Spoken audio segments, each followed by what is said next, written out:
दूरदर्शन की ओर से मैं महेंद्र सुराना आप सभी का इस्तकबाल करता हूं और नमस्कार करता हूं हमारे लाखों लाख दर्शकों को जो इस कार्यक्रम को निरंतर लोकप्रिय बनाए दे रहे हैं। प्रश्नोत्तरी कार्यक्रम पिछले 22 वर्षों से चल रहा है। प्रश्न एक ही पैदा होता है कि प्रश्नोत्तरी में जो सवाल पूछे जाते हैं उनका मंतव्य अंततोगत्वा क्या है। देखिए, हम पढ़ाई करते हैं, अखबार पढ़ते हैं, मैगजीन्स पढ़ते हैं, सूचनाएं एकत्रित करते हैं, जानकारियां होती है, लेकिन हम विस्मृत कर जाते हैं। यदि मैं ये पूछूं कि आप में से कितने लोग ऐसे हैं जो हिंदी के अल्फाबेट्स क्रम में बोल सकते हैं या ये बता सकते हैं कि स्वर कितने हैं या व्यंजन कितने हैं, बड़ी मुश्किल हो जाती है।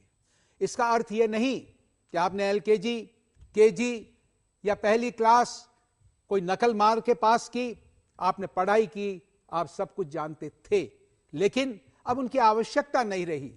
अब शब्दों का ज्ञान हुआ, वाक्यों का ज्ञान हुआ, अब आप बोलते हैं, धारा प्रवाह बोलते हैं, उन वैशाखियों की यानी अल्फाबेट्स की अब आवश्यकता नहीं रही। सक्सेस सक्सेस, सफलता सफलता, दिमाग में एक ही बात होती है। तो अंततोगत्वा प्रश्न यह पैदा होता है कि वह लोग कौन हैं सफलता जिनका वर्ण करती है। और इसके लिए मेरा निवेदन आपसे यह है कि बूंद बूंद करके घड़ा भरता है। आप प्रतिदिन थोड़ा थोड़ा थोड़ा थोड़ा थोड़ा थोड़ा जानकारियां एकत्रित कीजिए, चर्चाएं कीजिए, औरों को सुनिए, और आप जितना जानते हैं अगर उससे इतर कोई बात आए, कोई नई बात कोई कह रहा है या आपकी विरोधाभासी कोई बात आ रही है, तो उस पर ध्यान धरिए। तो इस प्रकार से डिफरेंट एंगल से आपका परसेप्शन और परिमार्जित होगा और आपके व्यक्तित्व में एक अनोखा निखार आएगा। तो आइए आरंभ करते हैं आज का प्रश्नोत्तरी कार्यक्रम और देखते हैं, परखते हैं आपकी जानकारियां कितनी हैं। तालियां जोरों से बजाइए अपने लिए एक बार।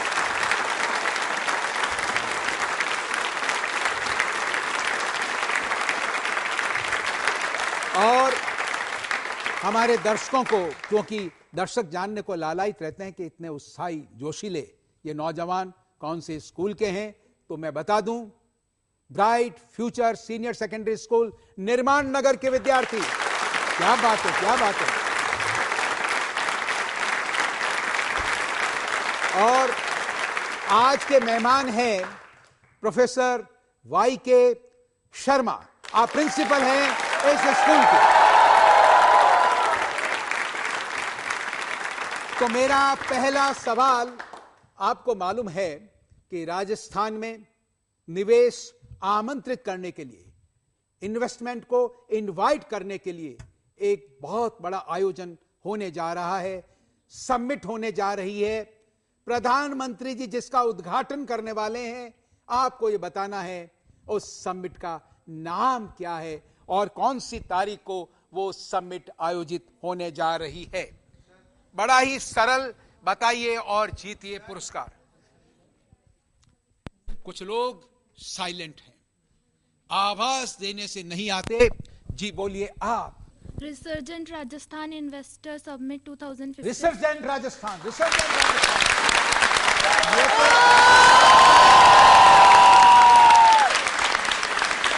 शुभ नाम। अदिति नरूका। अदिति,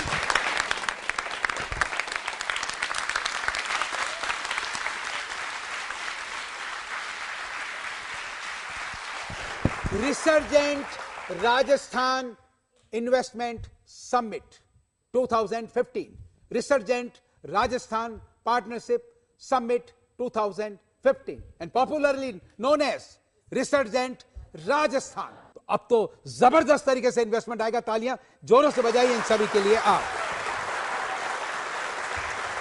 और आगामी 19 और 20 नवंबर को यह आयोजित होने जा रहा है और जैसा कि मैंने कहा, प्रधानमंत्री जी इसका उद्घाटन करेंगे और गवर्नमेंट ने टारगेट रखा है 3 लाख करोड़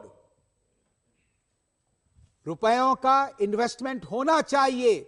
और आपको मैं बता दूं, 1.5 लाख करोड़ से ज्यादा के एमओयूज ऑलरेडी हो चुके हैं। तालियां बजाइए इस जानकारी के लिए आप।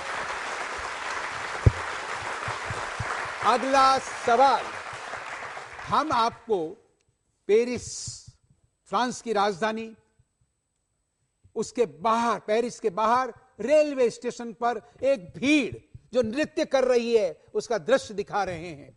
आपको ये बताना है ये यहां पर एकत्रित क्यों हुए हैं, इन्होंने वायरलेस हेडफोन्स क्यों लगा रखे हैं, ये नृत्य कर रहे हैं, क्या हो रहा है, क्या उद्देश्य है, क्यों एकत्रित हुए हैं पेरिस में रेलवे स्टेशन के बाहर। ये लोग आनंदित हैं।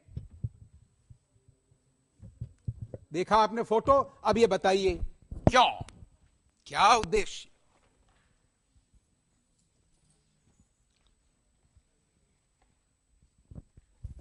बोलिए आप। ये मांग कर रहे हैं कि नॉइस पॉल्यूशन रोकने के लिए मांग कर रहे हैं। ये मांग कर रहे हैं कि ध्वनि प्रदूषण है उससे निजात दिलाइए। ये कान फोड़ू जो संगीत है इसकी आवश्यकता नहीं है। आप मन में मग्न हो जाइए, आप ईयरफोन, उससे आप सुनिए, म्यूजिक सुनिए। म्यूजिक को ऐसे भी सुना जा सकता है। और इनकी मांग यह है कि संयुक्त राष्ट्र में प्रदूषण रोकने के लिए दिसंबर में जो कॉन्फ्रेंस होने जा रही है उसमें प्रभावी निर्णय लिए जाएं ताकि दुनिया भर में उन्हें लागू किया जा सके। तालियां बजाइए इनके सम्मान में। आप शुभ नाम? पीयूष गुप्ता। पीयूष, अजी पीयूष जी क्या बात है, क्या बात है। पीयूष जी के लिए बिल्कुल सही।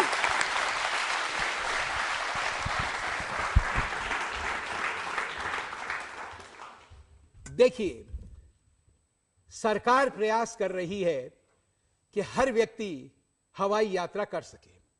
उसे सुविधाजनक कैसे बनाए, सस्ता कैसे बनाए ताकि हर व्यक्ति की रीच में, पहुंच में वो यात्रा आ जाए।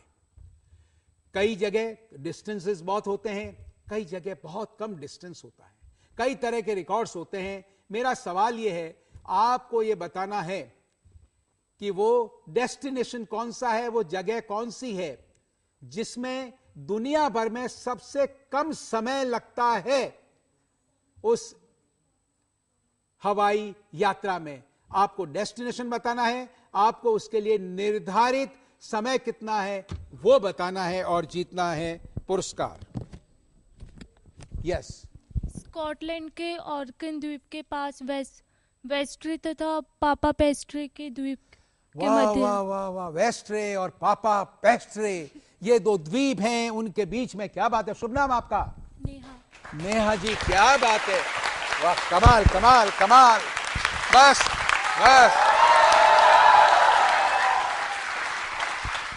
स्कॉटलैंड, फिर क्या आर्कने, फिर वेस्ट्रे और फिर पापा पेस्ट्रे, और इसके बीच में दूरी में 2 मिनट का समय निर्धारित है फ्लाइट का।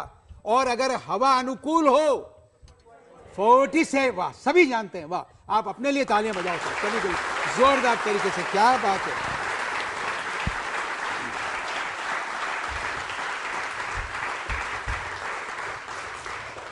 हमारे पड़ोसी देश नेपाल में अभी चुनाव हुए हैं, नए प्रधानमंत्री चुने गए हैं। आपको बताना है उनका नाम और जीतना है पुरस्कार। इससे सरल क्या सवाल होगा। जी बोलिए आप। केपी शर्मा ओली। केपी शर्मा ओले। ओले ओली। ओली, कोई बात नहीं। शुभ नाम? चितवन गोहिल। चितवन गोहिल, क्या बात है, बिल्कुल सही, बिल्कुल सही, वाह, क्या बात है।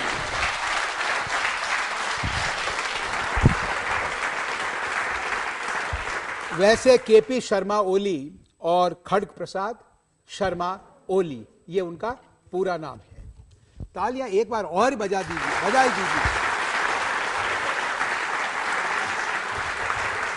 देखिए, ओली कम्युनिस्ट पार्टी के नेता हैं, प्रधानमंत्री बने हैं। कम्युनिस्ट पार्टी की ही एक नेत्री को यह सौभाग्य प्राप्त हुआ है, वो बन गई हैं नेपाल की नई राष्ट्रपति, जो नेपाल की राष्ट्रपति चुनी गई हैं। चलिए आपको पूछता हूं, बताइए। विद्या भंडारी।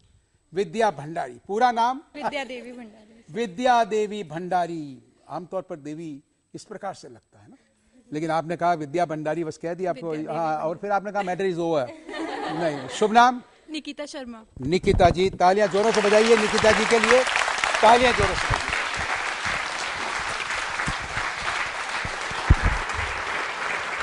और देखिए, आपको जानकारी के लिए एक बात बता दूं कि भारतीय उपमहाद्वीप में भूटान को छोड़ करके जहां पर कि राजशाही है, बाकी सभी जगह महिला प्रधानमंत्री अथवा राष्ट्रपति रह चुकी है। श्रीलंका श्री माओ भंडार नायके वो प्रधानमंत्री रही, चंद्रिका कुमारतुंगा वो प्रधानमंत्री रही और राष्ट्रपति भी रही, वो स्वयं ही दोनों पदों पर रही। भारत इंदिरा गांधी वो प्रधानमंत्री रही और राष्ट्रपति रही। आप जानते हैं, नाम बताइए कौन? प्रतिभा पाटिल। और वो उससे पहले कहां थी? राज्यपाल कहां की थी? राजस्थान की। जोर से बोलना चाहिए, हाँ बोलना चाहिए आपको। और बांग्लादेश शेख हसीना वाजेब। और दूसरा नाम बताइए। वाजेब, ये तो नाम हो गया। अगर आप नाम बता दें, एक और ये प्रधानमंत्री रही और एक और प्रधानमंत्री रही, तो मैं पुरस्कार दे दूंगा। बोलिए आप। खालिदा जिया। खालिदा जिया, बिल्कुल सही, बिल्कुल सही। शुभ नाम सर? नीरज गिरी गोस्वामी। नीरज गिरी गोस्वामी। नीरज गिरी गोस्वामी जी, वाह क्या बात है, बिल्कुल सही। बिराजी। जब मैं जानकारी दे रहा था तो मैं सोचा कि जब जानकारी के साथ साथ सभी समवेत स्वर में ये बोलेंगे, यहां पर ये प्रधानमंत्री, यहां पर ये राष्ट्रपति, यहां पर ये, लेकिन जब प्रतिभा पाटिल की जब बात आई तो सभी समवेत स्वर में जब बोलने की बात थी तो कुछ लोगों ने राजस्थान बोला, जानते भी होंगे, लेकिन धीरे आवाज आई। तो फिर मैंने सोचा एक सवाल और पूछ लूं, तो आपने सही, तालियां बजाइए, आपके लिए जानकारी हमको होनी चाहिए। जब युवाओं की बात करते हैं, यंगस्टर्स की बात करते हैं, किशोरों की बात करते हैं, तो जब फिल्मों की बात की जाए तो देखिए मुस्कान भी आ गई हल्की हल्की, और अब तो ठाका भी लगने में आ गया। आपको यह बताना है कि वह व्यक्तित्व कौन है जो 50 वर्ष की आयु में भी अब एक रोल करने जा रहा है, बिल्कुल युवा का डबल रोल है, जिसमें युवा का एक आने वाली फिल्म में। और साथ में यह भी बताना है कि 50वीं वर्षगांठ हाल ही में उन्होंने मनाई, जन्मदिन कौन सा। आपको साथ में यह भी बताना, ये सभी इसलिए बिकॉज इट्स टू इजी, अलग अलग पुरस्कार नहीं, आपको यह बताना है वो पॉपुलर सीरियल कौन सा था जिसके कारण उन्हें ख्याति मिली और फिर वो बॉलीवुड में आए, और आए तो ऐसे आए, छा गए। ये बताना है आपको और जीतना है पुरस्कार।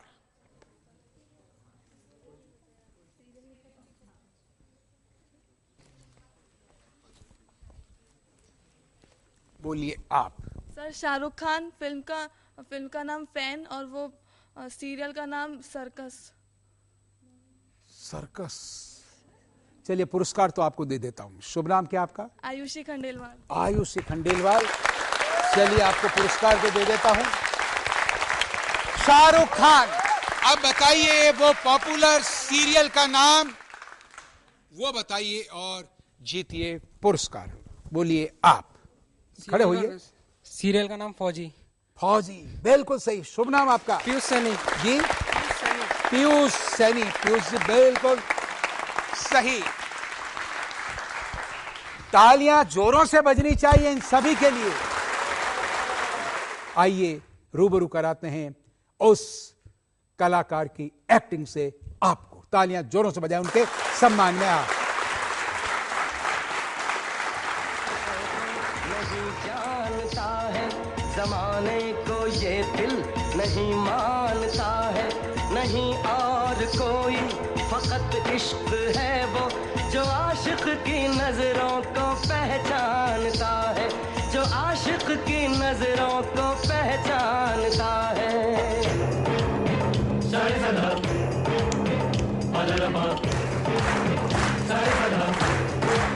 अब वक्त फैसले का नजदीक आ गया है, क्या फैसला करूं मैं, दिल ने तो ये कहा है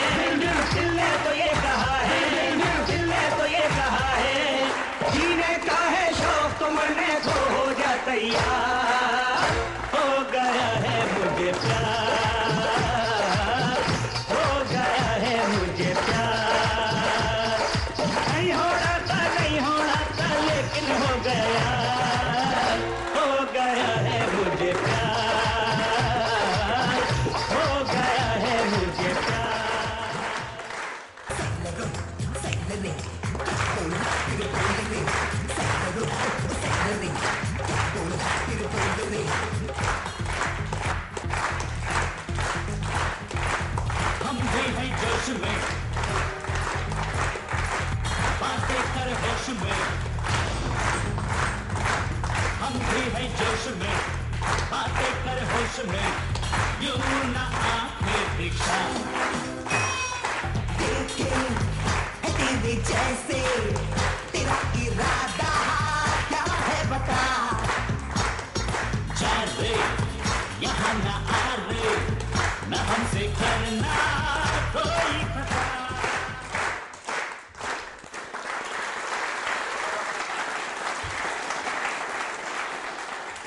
अगला सवाल, 12 नवंबर को पब्लिक सर्विस ब्रॉडकास्टिंग डे यानी लोक सेवा प्रसारण दिवस के रूप में मनाया जाता है। आपको बताना है क्यों इस दिवस को इसके लिए चयनित किया गया। बताइए और जीतिए पुरस्कार। 12 नवंबर को पब्लिक सर्विस ब्रॉडकास्टिंग डे यानी लोक सेवा प्रसारण दिवस क्यों मनाया जाता है? क्या विशेष बात? प्रिंसिपल साहब, वाह क्या बात है। क्या बात है, क्या बात। If I'm not mistaken, after the independence of India, जी 15 अगस्त 1947 के बाद ये महत्वपूर्ण दिवस था। 12 नवंबर 1947 को जब Mahatma Gandhi all India radio पे अंतिम बार आए थे। पहली बार और अंतिम बार। पहली बार एक और बार अंतिम पहली बार। आपका शुभ नाम? योगेंद्र शर्मा, वाई के योगेंद्र शर्मा। शर्मा, वाई के शर्मा साहब, क्या बात है, क्या बात है, क्या बात है। लीजिए साहब,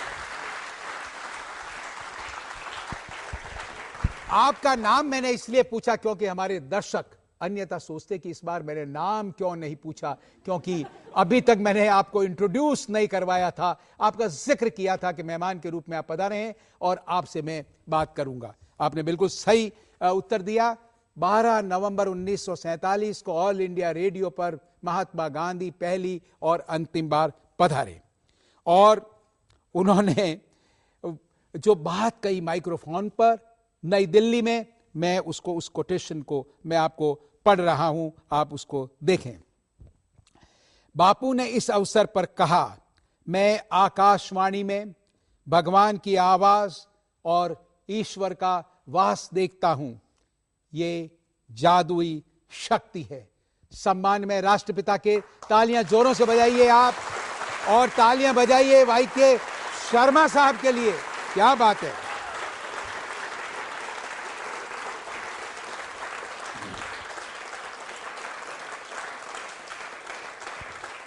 ओजोन लेयर, ओजोन परत, सूर्य की जो पराबैंगनी किरणें हैं उनसे धरती को बचाने का गुरुतर कार्य ये करती है। एक प्राकृतिक कवर है, यो मान लीजिए आपको ये बताना है कि इसमें छेद हो गया है और बड़ा विस्तारित होता जा रहा है। दुनिया पूरा वातावरण में क्या क्या सुधार करें, इकोलॉजिकल बैलेंस इम्बैलेंस हो रहा है, क्या क्या चीजें करनी चाहिए, कौन सी गैसेज और ग्रीन हाउस गैसेज और दुनिया भर की बातें हम सारा करते हैं। आपको यह बताना है कि हाल ही में नासा ने जो चित्र अभी प्रदर्शित किए हैं उसमें उसका एरिया कितना बताया है उन्होंने कि इतना बड़ा छेद हो गया है। बताइए और जीतिए पुरस्कार।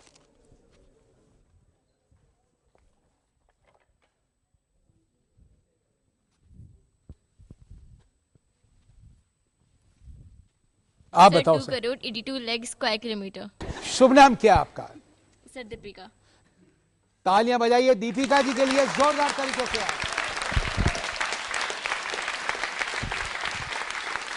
2 करोड़ 82 लाख स्क्वायर किलोमीटर।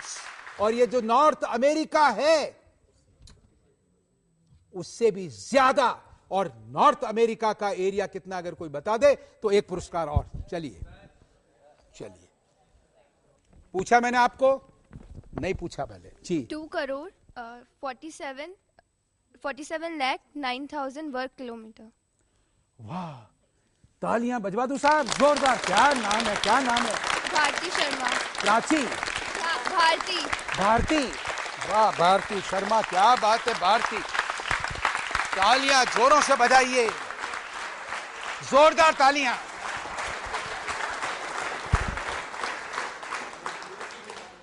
देखिए विशेष बात यह होती है कि जब इस प्रकार के जब हम सवाल पूछते हैं और सवालों में हम ऐसी चीजें पूछ रहे हैं जिसके बारे में ordinarily it is not expected.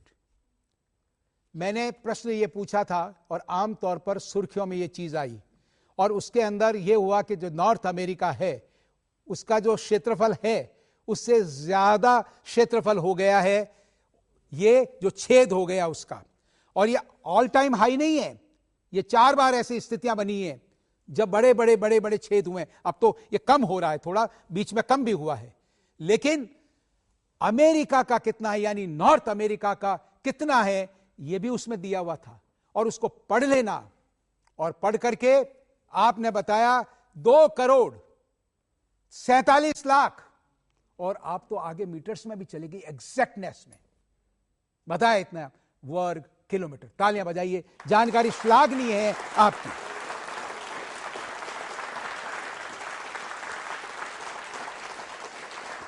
देखिए, हम महापुरुष जो होते हैं उनके दिवस मनाते हैं, उसका उद्देश्य यह होता है कि हम उनके आदर्शों से प्रेरणा लें।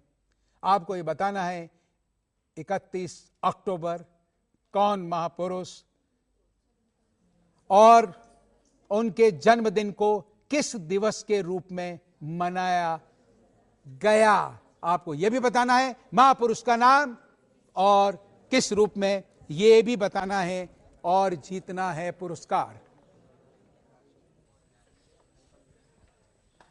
बोलिए आप। सरदार वल्लभ भाई पटेल, और इस दिन राष्ट्रीय एकता दिवस मनाया जाता है। वाह, क्या बात। अब देखिए बिल्कुल सही हो गया, बिल्कुल बैठते। वाह, क्या बात, क्या बात। शुभ नाम? सुमित खंडेलवाल जी, सुमित खंडेलवाल। सुमित खंडेलवाल, तालियां बजाइए सुमित जी के लिए।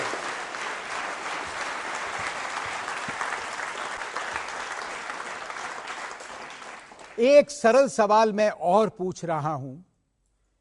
राष्ट्रीय एकता दिवस के उपलक्ष्य में आयोजित समारोह में यह उद्गार किसने प्रकट किए? भारत के लिए सरदार पटेल के महत्वपूर्ण योगदान को परिभाषित करने के लिए कोई शब्द नहीं है। आइए शांति, एकता, भाईचारे और सद्भावना की भावना को आगे बढ़ाएं तथा भेदभाव रहित एवं न्यायपूर्ण भारत का निर्माण करें। यह सरदार पटेल को सच्ची श्रद्धांजलि होगी। बताएं किस शख्सियत के उद्गार हैं ये? पूछा मैंने आपको पहले, बोलिए आप। प्रधानमंत्री नरेंद्र मोदी। प्रधानमंत्री नरेंद्र मोदी, बिल्कुल सही। शुभ नाम आपका? नीति शर्मा। नीति शर्मा, वाह, बिल्कुल सही उत्तर दिया नीति जी, बिल्कुल सही। आपको ये बताना है कि अभी दुनिया में 140 करोड़ पॉपुलेशन यानी लोग हैं चीन में, और चीन नंबर 1 है जनसंख्या की दृष्टि से। और हिंदुस्तान 2011 की जो जनगणना है उसके अनुसार 121 करोड़ जनसंख्या यानी लोग, उसके साथ दूसरे स्थान पर है। यूनाइटेड नेशंस ने अभी जो अपनी रिपोर्ट जारी की है उसमें उन्होंने ये बताया है कि आने वाले इतने वर्षों में हिंदुस्तान दुनिया का सबसे बड़ी जनसंख्या वाला देश हो जाएगा। आपको बताना है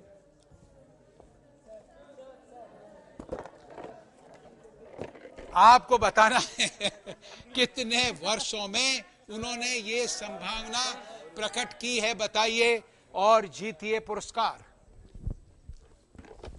जी बोलिए आप। सर, आने वाले 10 वर्षों में। आने वाले 10 वर्षों में उत्तर सही है तो हाथ नीचे कीजिए। शुभ नाम? निशा। निशा। निशा जी के लिए तालियां जोरों से बजाइए।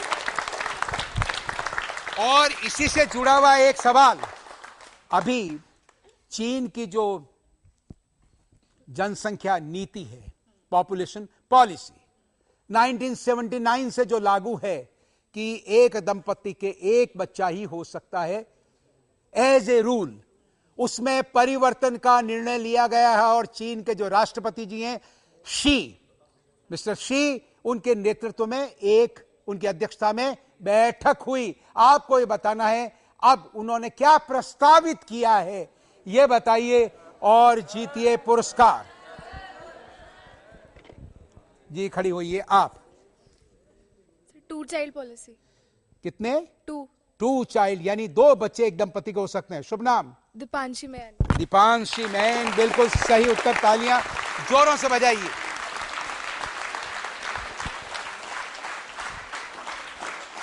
और देखिए अब मैं एक पुरस्कार दूंगा जो कि मैं समझता हूं कि प्रश्न अभी जो पूछा मैंने जनसंख्या के बारे में, दोनों सवाल उससे भी ज्यादा महत्वपूर्ण है, और वो ये है, ये पॉलिसी जो चेंज है या जो परिवर्तन है नीति में, उसका मूल कारण क्या है वो बताइए और जीते पुरस्कार।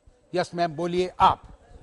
सर एग्जैक्टली ईयर तो नहीं पता, लेकिन उन्होंने ये कहा था कि आगे ये जो चीन जो है वो बूढ़ों का देश हो गया जी, तो युवाओं की कमी हो जाएगी, इसीलिए इस पॉलिसी हाँ, को लाया। बूढ़ों का देश, बुढ़ाता देश, बूढ़े ज्यादा हो गए, युवा नहीं है, यानी काम करने वाले नहीं है, यानी लेबरर्स नहीं हो पाएंगे।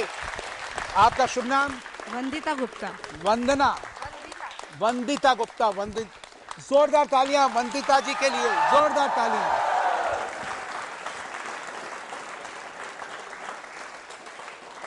देखिए आप युवा हैं, आप कार्यशील है, एनर्जी है, उत्साह है, जोश है, वो चीज चीन में अब कम हो रही है क्योंकि उम्र बढ़ती जा रही है लोगों की, क्योंकि एक बच्चा एक बच्चा एक बच्चा एक बच्चा।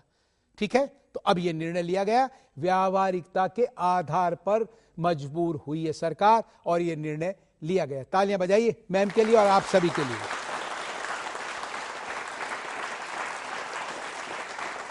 देखिए इस अवसर का हम लाभ उठाना चाहेंगे और वाई के शर्मा साहब यहां विराजित हैं, प्रिंसिपल हैं, आपसे, आप एजुकेशनिस्ट हैं, आप विराजे आपसे। देखिए राइट टू एजुकेशन की अपन जब बात करते हैं तो इसका जो उद्देश्य था आपकी राय में, क्या वो पूर्ण हो रहा है, हुआ है या कुछ भी नहीं हुआ है? क्या राय है आपकी राइट टू एजुकेशन? मेरी फ्रैंक ओपिनियन यह है कि सरकार का उद्देश्य राइट टू एजुकेशन के तहत बहुत अच्छा था जी।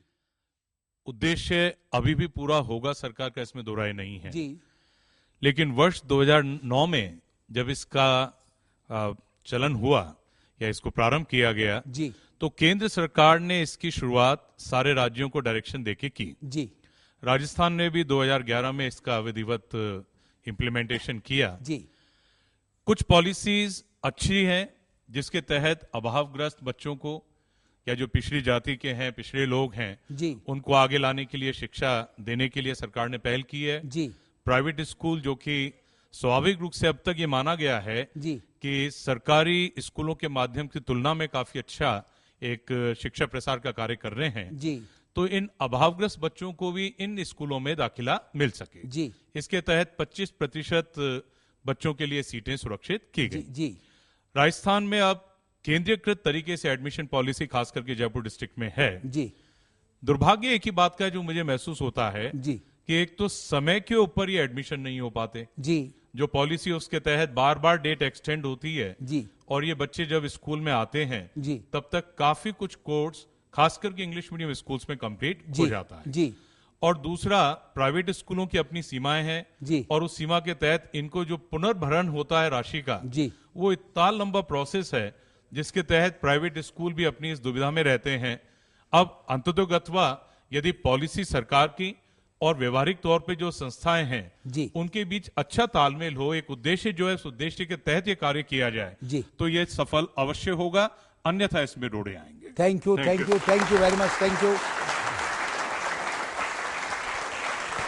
देखिए 6 से 14 वर्ष तक की आयु के जो वंचित बच्चे हैं जिन्हें एजुकेशन नहीं मिलती या अच्छी एजुकेशन नहीं मिलती, तो जैसा कि आपने बताया सरकार ने, सुप्रीम कोर्ट ने डायरेक्शन दिया, इसको डायरेक्टिव प्रिंसिपल से निकाल करके फंडामेंटल राइट का दर्जा दिया गया, फिर कानून भी बना और राज्यों में भी बना और इम्प्लीमेंटेशन हो रहा है। हम समझ रहे हैं कि आरंभिक समय है, आने वाले समय में जो विसंगतियां आपने बताई, तालियां जोरों से बजाइए आपके लिए।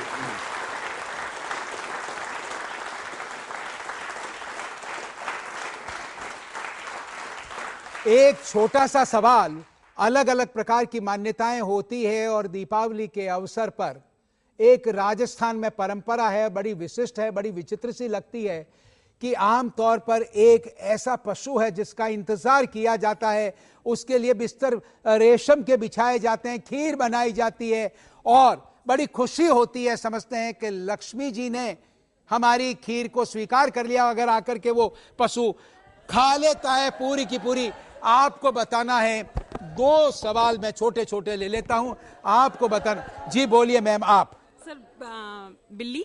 बिल्ली, बिल्कुल सही। शुभ नाम मैम? एकता जैन। रेखा। एकता जैन। एकता जी के लिए तालियां जोरों से बजाइए। चलिए एक सवाल और। ऐसी एक परंपरा है, अपने को थोड़ा विचित्र लगेगी, गुजरात में दीपावली के दिन एक वस्तु बच्चे सर पर पोटलियां बांधकर घूमते हैं और उसको बेची जाती है। आपको बताना है और जीतना है पुरस्कार। वो क्या है? बोलिए आप। सर नमक। नमक, बिल्कुल सही कहा। क्या बात। शुभ नाम? सर विजय सैनी। विजय सैनी। तालियां जोरों से बजाइए विजय जी के लिए। आप तालियां बजती रहनी चाहिए, बजती रहनी चाहिए। देखिए, लक्ष्मी का जब पूजन करते हैं तो पूजन में रोली, मौली, अक्षत, लौंग, इलायची, सुपारी, अगरबत्ती, शहद, जनेऊ, सूखे मेवे, कमल के फूल, गुलाब के फूल, मोदक, चीनी की मिठाई आदि आवश्यक वस्तुएं होती है। इसके अतिरिक्त एक विशिष्ट अन्न होता है, यानी मुख्य अन्न, वो माना गया है पूजन के लिए। आपको बताना है लक्ष्मी पूजन का वो मुख्य अन्न कौन सा है?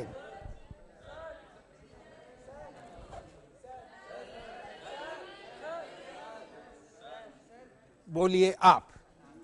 जी। खीले। खीले काय की? भुने हुए चावल। चावल। शुभ नाम? सरोज यादव। और भुने हुए, क्या बात है सरोज जी, बिल्कुल। तालियां जोरों से बजाइए इनके लिए, जोरों से। तालियां तो जोरों से बजती रहनी, बजाइए और बजाइए तेज।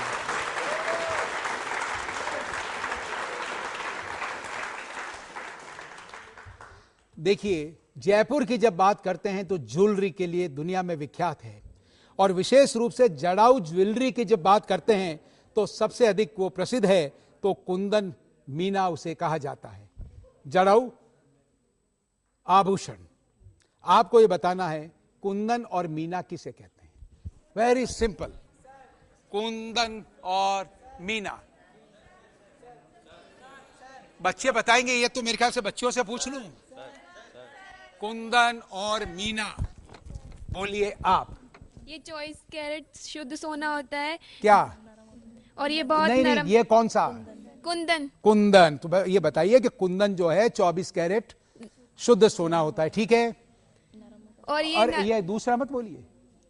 और ये नरम होता है। हाँ, नरम होता है क्योंकि 24 कैरेट से कोई मिलावट नहीं है, सॉफ्ट है, बिल्कुल सही है। हाँ। और मीना, इसके ऊपर परत चढ़ाई जाती है। काहे की परत? ना, कांच की।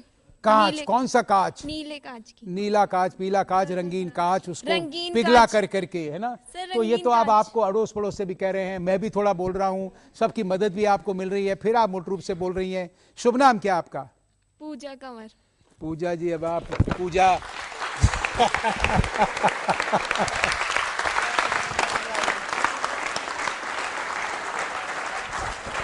तालियां जोरों से बजाइए, जोरों से बजाइए। देखिए, जो मीना है वो रंगीन कांच का होता है, जिस कांच को पिघला करके उस सोने पर लगाया जाता है।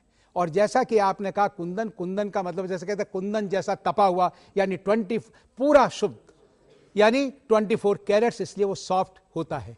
तो ये जड़ाऊ जो होता है, ये जानकारी पूरी ये होनी चाहिए। अगला सवाल, थेवा कला क्या है आपको बताइए और जीतिए पुरस्कार। एक बच्ची। जी सर, थेवा कला बेल्जियम कांच पे सोने की परत चढ़ाई जाती है, कला करी जाती है। शुभ नाम? तनुज खांडल। तनुज खांडल जी, तालियां जोरों से बजाइए, जोरदार तालियां बजाइए, जोरदार तालियां बजनी चाहिए। देखिए, कांच पर सोने का सूक्ष्म चित्रांकन आप इसको मान लीजिए। और बेल्जियम काच जो आपने विशेष रूप से कहा वो थेवा कला होती है। और जो राज सोनी परिवार है वो 500 वर्षों से उनकी जो एक ये कहना चाहिए थाती है उनकी, और वो कहते हैं उनके बारे में कि वो वंशानुक्रम से ही चलता रहता है। ये क्या आर्ट है, किस प्रकार से ये सब कुछ होता है, वो किसी अन्य को नहीं बताते हैं और वो स्वयं ही करते हैं। तालियां बजाइए इनकी जानकारी के लिए, इनके लिए। आप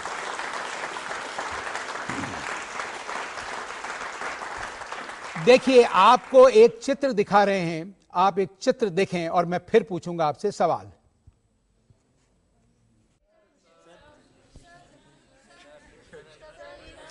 ये चित्र देखिए, चित्र आपने अच्छी तरह से देखा। अब इसके बारे में 2 सवाल, एक के नहीं 2। पहला सवाल, रिक्शा कौन चला रहा है और बैठा कौन है, पहले तो बताइए। ये आपको पूछा मैंने जी, बोलिए आप। सर सानिया मिर्जा रिक्शा चला रही है और मार्टिना हिंगिस बैठी है। ये मार्टिना हिंगिस कौन है? सर टेनिस नहीं, वो नहीं। आप चलिए, कोई बात नहीं, नाम बताइए। कोमल गुप्ता। क्या बताया नाम? कोमल गुप्ता। कोमल गुप्ता। कोमल जी ऐसे नहीं, आपने ये चित्र को देख लिया, इस चित्र को पहचान लिया और आपने इस चित्र को बता दिया। मार्टिना हिंगिस कौन है? जब मार्टिना हिंगिस की जब बात चलती है, आप ये बताइए कि इन दोनों ने मिलकर के डबल्स के कितने खिताब इस वर्ष में जीते हैं 2015 में, बताइए। और जीतिए पुरस्कार, खड़े होइए आप। 9 जीते हैं और सानिया ने कुल 10 जीते हैं। एक बार जोड़ीदार और थी। ठीक है, शुभ नाम आपका? कीर्ति शर्मा जी। कीर्ति शर्मा। प्रीति शर्मा।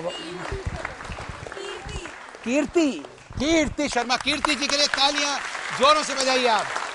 और अंतिम पुरस्कार इससे जुड़ा हुआ, सोशल मीडिया पर उन्होंने अपने फ्रेंड्स से रिक्वेस्ट की कि हम दोनों की जो जोड़ी है, ख्यात नाम है दुनिया की जो विमेन की जो डबल्स की जो टेनिस स्टार्स जोड़ी नंबर 1, उन्होंने कहा हम दोनों के लिए, सानिया और हिंगिस, इनके लिए एक नाम दीजिए जिससे भी कह सकें।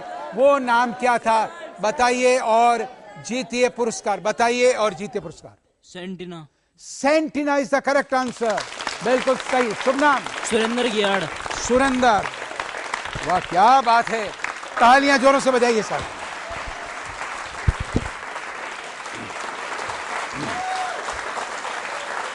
देखिए, आप इतनी बड़ी संख्या में पधारते हैं, इतना समय देते हैं, इतना इंतजार करते हैं, इतनी दूरी से आप आते हैं, इतनी तैयारी करते हैं। जब आपको बताते हैं कि करंट अफेयर्स के बारे में या जीके के बारे में हम आपसे सवाल पूछने जा रहे हैं, श्लाघनीय है। आपकी जो प्रिपरेशन है, आपका जो कमिटमेंट है, आपका जो समर्पण है, आपकी जिज्ञासा की जो भावना है जानकारी प्राप्त करने की। वाईके साहब, बहुत बहुत धन्यवाद आपको, बहुत बहुत धन्यवाद। तालियां जोरों से बजाइए आप सभी अपने लिए, अपने संस्थान के लिए। और देखिए, हमारे दर्शक सदैव इंतजार करते हैं, क्योंकि हमारा जो फॉर्मेट है उसमें हम अनुरोध करते हैं जो शिक्षण संस्थान हैं कि कृपया आपकी जो एक्स्ट्रा करिकुलर एक्टिविटीज है, यानी बच्चे जो हैं अगर आए तो नृत्य भी करें, नर्तन होना चाहिए। तो ये जो बनी ठनी बच्चियां बैठी हैं, सभी इंतजार कर रहे हैं, इनके लिए बजाइए तालियां, इनकी नृत्य प्रस्तुति के लिए आप जोरदार, जबरदस्त।